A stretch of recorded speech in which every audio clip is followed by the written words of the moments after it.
तो सबसे पहले ये बीमारियां होती क्यों हैं? हमारे घुटने क्यों खराब होते हैं? हम जो भी भोजन करते हैं, यहाँ पे बहुत ध्यान से कान मेरे तरफ रहना चाहिए, क्योंकि मैं जगह पे पहुँचाने जा रहा हूँ जहाँ से मैं शुरुआत करने वाला हूँ। जब भी हम भोजन करते हैं, भोजन को पचाने के लिए हमारे शरीर में बहुत सारे एसिड्स बनते हैं। एसिड को अल्कलाइन करने के लिए हमारा गॉल ब्लैडर एक रस छोड़ता है, दैट्स कॉल्ड गॉल ज्यूस। ये गॉल ज्यूस कहाँ बनता है? लीवर में बनता है, गॉल ब्लैडर में स्टोर होता है, गॉल डक्ट के माध्यम से, डक्ट मीन्स पाइप, उसके माध्यम से उसमें जमा होता है। जब एसिड का लेवल बढ़ने लगता है तो वो ऐसे करके ऐसे इंतजार करते रहता है लेवल का, कि जैसे लेवल पे आए तो पिच से एक रस छोड़ता है गॉल ज्यूस, वो एसिड को अल्कलाइन कर देता है, उसके पीएच लेवल को बदल देता है। एसिड का पीएच लेवल जब होगा तो 7.5 से ऊपर हुआ तो एसिडिक हो गया, 7.5 से नीचे आया तो अल्कलाइन हो गया। नोट डाउन, 7 से 7.5 अल्कलाइन, 7.5 से ऊपर एसिड, एसिडिक। 7 to 14, 7.5 से ऊपर की बात कर रहा हूं मैं, वो एसिडिक होने की शुरुआत हो जाती है। हाँ, अल्कलाइन होने की, राइट, अल्कलाइन होने की। तो वो क्या करता है कि जैसे ही वो एसिड बनता है, एसिड को अल्कलाइन करने के लिए वो रस छोड़ देता है। 7 और 7.5 इसका लेवल है माता, ऊपर और नीचे के बीच का लेवल यही है, राइट। तो अगर गॉल ब्लैडर किसी का सही काम नहीं कर रहा है, हम मोटापा हो गया, चर्बी जमा हो गई, डाइजेशन सही नहीं है, किसी भी कारण से, या गॉल ब्लैडर निकाल दिया गया है, रिमूव कर दिया गया है, तो गॉल ब्लैडर नहीं है तो अल्कलाइन कौन करेगा? तो जो हम पानी पीते हैं, वाटर इनटेक करते हैं, वो हमें अच्छा अल्कलाइजर पानी को माना गया है, वो अल्कलाइन करता है। लेकिन अगर हम पानी भी कम पीते हैं, पानी कितना पीते हैं किसी को पता नहीं, कितना पानी पीना चाहिए, तो इसी में सब कंफ्यूज हो जाएंगे। कोई कहेगा 4 लीटर, कोई कहेगा 3 लीटर, कोई कहेगा 6 लीटर। कहीं लिखा हुआ नहीं कि कितना पानी पीना चाहिए। कितना पानी पीना चाहिए कोई बताएगा? प्यास का कोई मतलब नहीं बनता। प्यास क्यों लगती है? बोलो। पर क्यों? ये कहाँ लिखा हुआ है? प्यास हमें लगती क्यों है? हमारे शरीर में 72% पानी है, 72% ऑफ वाटर। जब उसका लेवल कम हो जाता है तो हमें प्यास महसूस होती है, शरीर इंडिकेट करता है। जैसे कहीं पे दर्द दे रहा है तो दर्द इंडिकेट करता है रिपेयर इट। पानी कम होता है तो उसको कहता है भरो इसको, भरो इसको। तो पानी उतना ही अच्छा लगेगा, जब तक लेवल बराबर नहीं हुआ तो पानी का स्वाद बहुत टेस्टी लगेगा। एक गिलास पानी भरो, आधा जाते जाते जाते उसका स्वाद चेंज होने लगता है, क्योंकि लेवल बराबर हो गया। पानी हमें उतना ही पीना चाहिए जब तक उसका स्वाद अच्छा लगता है। सरदार जी ने ठीक कहा। पर हमें पता कैसे चले कि कितना पीना चाहिए? फिर भी ये पता नहीं चला ना कितना पीना चाहिए। तो पानी हमें पीना ही नहीं चाहिए, पानी हमें पीना नहीं चाहिए, पानी हमें खाना चाहिए। जल खाबो, कोई है बंगाली? जल खाबो, चा खाबो। लिक्विड चीज़ें खानी चाहिए, सॉलिड चीज़ें पीनी चाहिए। एक कौर को 32 बार चबाने के लिए हमारे महर्षियों ने, हमारे मनीषियों ने कहा है, एक कौर को 32 बार चबाओ। मुंह में जब हम चबाने लगते हैं तो एक रस छूटता है, that's called ptyalin. Ptyalin, PTYLINE, PTYLINE, ptyalin. Ptyalin में पी साइलेंट होगा। Ptyalin, ptyalin is digestive enzyme. हमारे मुंह से ही भोजन पचना चालू होता है। जब गले के पास से गुजरता है तो यहाँ 2 सिक्योरिटी गार्ड खड़ा है। आप किसी बारात में जाते हो तो 2 गार्ड खड़ा होता है जो आपके ऊपर ऐसे ऐसे केवड़ा छिड़क के आपका वेलकम करता है। I am right? केवड़ा छिड़कता है ना, इन कर रहे हो अंदर तो केवड़ा छिड़कता है। अगर वो केवड़े की बाल्टी आपके ऊपर डाल दे तो बुरा लगेगा ना। मग भर करके ऐसे करके सीधा छपाक मार दे तो बुरा लगेगा ना। तो यहाँ पे 2 सिक्योरिटी गार्ड है, that's called thyroid. TSH3 and TSH4 welcome करता है भोजन का, जो हमारे मेटाबॉलिज्म को सही रखता है। TSH3 TSH4 क्या करता है? हमारे मेटाबॉलिज्म को सही रखता है, हमें हट्टा कट्टा मस्त। अगर कम हो गया तो हाइपो, ज़्यादा हो गया तो हाइपर। अब यहाँ से जब भोजन गुजरता है तो हमारे स्मॉल इंटेस्टाइन में जाता है, छोटी आंत में। स्मॉल इंटेस्टाइन में 3 सिक्योरिटी गार्ड है, that's called duodenum, jejunum, iliac fossa. Note down, duodenum, jejunum, iliac fossa. वो डाइजेशन के लिए जिम्मेवार। हमारे जो फैट्स होते हैं हमारे भोजन में, उसको पचाता है डियोडेनम, और बाकी चीज़ों को जैजुनम और इलियक फोसा। पर ये अपने काम नहीं करता। कोई भी सिक्योरिटी गार्ड, कोई भी आपका वर्कर कब काम करेगा? जब मालिक खड़ा रहे, मालिक साथ में हो। तो मालिक कौन? ये डियोडेनम को काम करने के लिए प्रेरित कौन करता है, मदद कौन करता है? तो उसको गॉल ब्लैडर मदद करता है गॉल जूस से, पैंक्रियाज मदद करता है पैंक्रिएटिक जूस से। इस यूनिवर्स का सबसे तेज पाचक रस हमारे शरीर में जो है, that's called pancreatic juice. Pancreatic juice जो पैंक्रियाज से निकलता है। हमारा जो यहां पे ग्लैंड है, thyroid gland, this is endocrine gland. Endocrine, ENDO, endo CRIN, endocrine. E भी लग सकता है, साथ है तो है, लगा दो। Endocrine gland. इंडोक्राइन का मतलब क्या समझते हैं आप? इंडोक्राइन मतलब अंतःस्रावी ग्रंथि, वो अंदर ही अंदर रस बनाता है। But our pancreas is endocrine and exocrine both. Endocrine and exocrine both, 3 तरह के ग्लैंड होते हैं हमारे शरीर में, इंडोक्राइन, एक्सोक्राइन और मिक्स ग्लैंड। तो हमारा इंडोक्राइन क्या करता है? ये क्या करता है? थायराइड 2 तरह का रस छोड़ता है, TSH3, TSH4। TSH3, TSH मतलब क्या? Thyroid stimulating hormone. लिखो thyroid, thyroid THYO ROID, THYO thyroid, ROID लिख दो। गलती हो सकती है, मैं तो बाबा जी हूँ, मुझे कुछ आता जाता तो हम भी टाई लगा के घूमते। Thyroid stimulating, STIMULIT TING, mulating, yes TING hormone. TSH3, TSH4 2 तरह के हार्मोन बनाते हैं। हमारे डियोडेनम, जैजुनम और इलियक फोसा को मदद करने के लिए 2 अंग है, एक गॉल ब्लैडर और दूसरा पैंक्रियाज। फैट्स को जो भी डाइजेस्ट करता है, फैट्स को जो हम फैट लेते हैं, स्टार्च, तो उसको डाइजेस्ट करता है हमारा डियोडेनम। अब जब हमारा भोजन जाता है, अब हम इस पार्ट में आ जाएं। घुटना का दर्द कैसे होता है, घुटने खराब क्यों होते हैं, हड्डियों में बीमारी क्यों होते हैं? जब हम भोजन करते हैं, भोजन को पचाने के लिए बहुत सारे एसिड बनते हैं। एसिड को अल्कलाइन करने के लिए गॉल ब्लैडर गॉल जूस देता है। अगर उससे नहीं हुआ तो पानी से अल्कलाइन होता है। अगर पानी भी पूरा हम नहीं ले रहे हैं तो हमारे हड्डियों से बाइकार्बोनेट खींचने लगता है एसिड अल्कलाइन होने के लिए। तो बाइकार्बोनेट अगर हड्डियों से कम हो जाए तो हड्डियां हमारी खुशखुशी हो जाएगी, वो हो जाएगी, कमजोर हो जाएगी, कहते हैं हड्डी सड़ गई।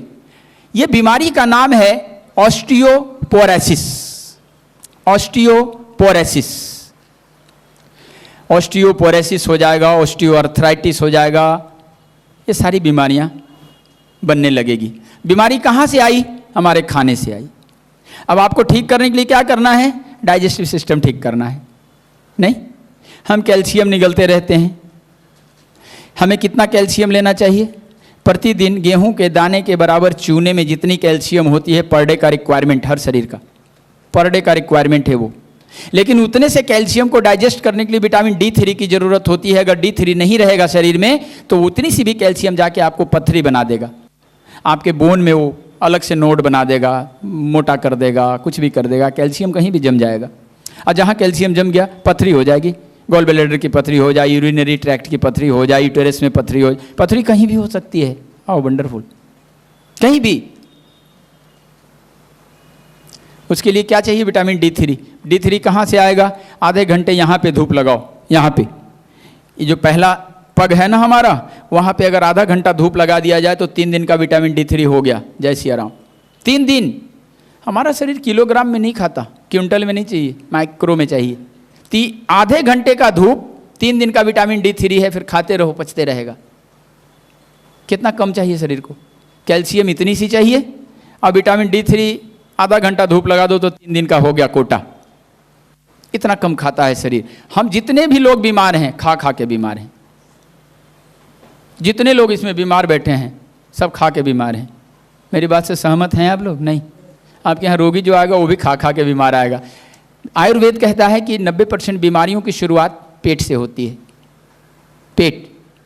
पेट सफ़ा रोग दफ़ा कहते हैं ना। हाँ, 90% बीमारियों की शुरुआत पेट से होती है। तो घुटने की समस्या, जोड़ों की समस्या हमारे एसिडिटी के कारण आता है। जब भी घुटने की समस्या वाले लोग आ जाएं, जैसे वो माता जी आई हैं और जो भी है, तो उसको एसिडिक भोजन बंद कर दो। पहला काम, सुबह बोलो स्प्राउट्स खाओ, दोपहर में सिंपल भोजन, कुकर वाली दाल बंद, क्योंकि कुकर वाली दाल यूरिक एसिड बढ़ाता है। छोटे छोटे बच्चों में यूरिक एसिड बढ़ने लगा है आजकल। कुकर वाली दाल बंद कर दो और रात का खाना बंद कर दो। रात का खाना 0, 16 घंटे का उपवास। शाम को भुने हुए अनाज दे दो। भुने हुए अनाज में फाइबर्स होते हैं, उसका पानी सूखा हुआ होता है। चबा करके जब हम टाइलिन के साथ अंदर भेजते हैं तो अंदर जाने के बाद अपने आप को गीला करने के लिए आंतों से पानी ऐसे ऐसे खींचेगा, उसका फाइबर और फूलेगा। उसका फाइबर कभी पचता नहीं है शरीर में, याद रखिएगा। फाइबर हमें क्यों चाहिए? फाइबर पचता नहीं है, वो अंदर जाके और पानी को अपने अंदर लिटमस पेपर जैसा, वो जो होता है ना, कौन पेपर होता है जो पानी सोखने के लिए? हाँ, टिश्यू पेपर। वो टिश्यू पेपर जैसा वो और पानी खींच के अपने अंदर लेने लगता है और मोटा होने लगता है। मोटा होता है तो हमारी आंतों में ऐसे फैल जाता है, आंतें फैल जाती है और वो बाहर निकल जाता है स्टूल के साथ, और बाहर निकलता है आंतों की सफाई करते हुए, सारी गंदगी निकाल के ले गया। इसलिए फाइबर हमारे शरीर को जरूरी है। क्लियर हुआ? Any problem? यस। गृहस्थ लोग बहुत काम करते हैं, हमारा शरीर स्वस्थ रहता है वर्क करने से, हमारा मस्तिष्क स्वस्थ रहता है रेस्ट करने से। आज मस्तिष्क 24 घंटे चलता है, शरीर बिल्कुल रिमोट से चलाते हैं हम, दरवाज़ा भी रिमोट से खोलते हैं। जैसे हम पेशेंट देखे हैं तो मंदिर में जो बाबा लोग रहते हैं वो आज सबसे ज़्यादा बीमार है, लगभग सारे बाबा का यही। खाने में वो तेज हैं, खाते ज़्यादा हैं। उनके पास ना आप भी गए चढ़ावा चढ़ाए तो खा लेगा। क्यों खाएगा? कभी कभी भक्तों के मान रखने के लिए भी पाना पड़ता है। मेरी इच्छा नहीं है, आप बड़ी श्रद्धा से आए हैं तो उसका भोग लगाना मेरा ही काम है, भोग लगा दिया। आप इतने लोग, मैं दिन भर में 24 घंटे में एक बार खाता हूँ। आप लोगों में से कोई भी कुछ लेके आ जाओ खाने के लिए तो इतना सा लेके रख लूँगा, वो प्रसाद हो गया, जाओ जाओ जाओ जाओ। लेकिन कैलोरी तो आ ही गई ना हमारे अंदर। ऐसे है, नो क्रिटिसाइज। कोई सा भी, हाँ, नमक में, बालू में, कैसे भी, जो भुना हुआ, तेल में नहीं। अब आगे बढ़िए। हमारे शरीर में 206 हड्डियां, स्वस्थ शरीर, वयस्क शरीर, एडल्ट बॉडी की बात कर रहा हूं मैं। छोटे बच्चों में 300 समथिंग होता है, बट एडल्ट 206 हड्डियों में जितने मूव करने वाले हड्डियां हैं, जितने मूवेबल ज्वाइंट हैं, all are synovial joint. Synovial, SY, synovial, all are synovial joint. इसके अंदर एक ग्रीस जैसा पदार्थ होता है जो इसको काम करने में मदद करता है, मूवमेंट करने में मदद करता है, इसको टूटने से बचाता है। हमारे शरीर में 2 तरह की हड्डियां होती है, that's called bone and cartilages. Bone and cartilages. Bone जिसको कहते हैं हम, अस्थि, बोन, हड्डी, उसके अंदर कैल्शियम बाइकार्बोनेट होने के कारण वो बहुत हार्ड होता है, लोहे जैसा। लेकिन जो कार्टिलेजेस होते हैं, मुलायम हड्डियां होती है, उसके अंदर बाइकार्बोनेट नहीं पाया जाता है, बहुत कम, बहुत कम। कार्टिलेज समझते हैं ना, मुलायम हड्डियां, अस्थि और उपास्थि, बोन एंड कार्टिलेजेस। हमारा खून कहाँ बनता है मालूम है? हमारा खून कहाँ बनता है? बोन मैरो में। What is bone marrow? What is bone marrow? हमारे हड्डियों के बीच में एक जाली जैसी रचना होती है, दैट्स कॉल्ड बोन मैरो। हमारे हड्डी के बीच में एक जाली जैसी रचना होती है, बिल्कुल जाली जैसा, जैसे फिल्टर वाला जाली देखिए ना, वैसी रचना होती है, दैट्स कॉल्ड बोन मैरो। वहीं खून बनता है। RBC and WBC both RBC and WBC both, white blood cells and red blood cells, दोनों वहीं बनता है। तो हमारे दो हड्डियों को टकराने से बचाने के लिए भगवान ने उसमें ग्रीस जैसा पदार्थ भर दिया है। जितने मूवेबल ज्वाइंट हैं ऑल आर साइनोवियल ज्वाइंट, इसके अंदर एक ग्रीस जैसा पदार्थ होता है, that's called synovial fluid. Synovial fluid ये इसकी चिकनाई को मेंटेन करता है, टूटने से बचाता है, घिसने से बचाता है। साइनोवियल SYNOVIOL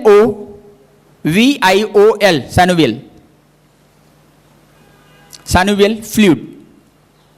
दो चीजें हमारे शरीर में बाहर से सप्लाई नहीं है डॉक्टर साहब, दो चीजें हमारे शरीर में बाहर से सप्लाई नहीं है, that's called sperm and synovial fluid. किसी का स्पर्म अगर कम है, कोई व्यक्ति ऐसा है जिसका स्पर्म कम है, नील है शुक्राणु, तो क्या करेगा? 100 ml इंजेक्शन लगा दो। ऐसा हुआ है कभी? कभी सुना है? नहीं। वो अंदर ही बनने की प्रक्रिया है।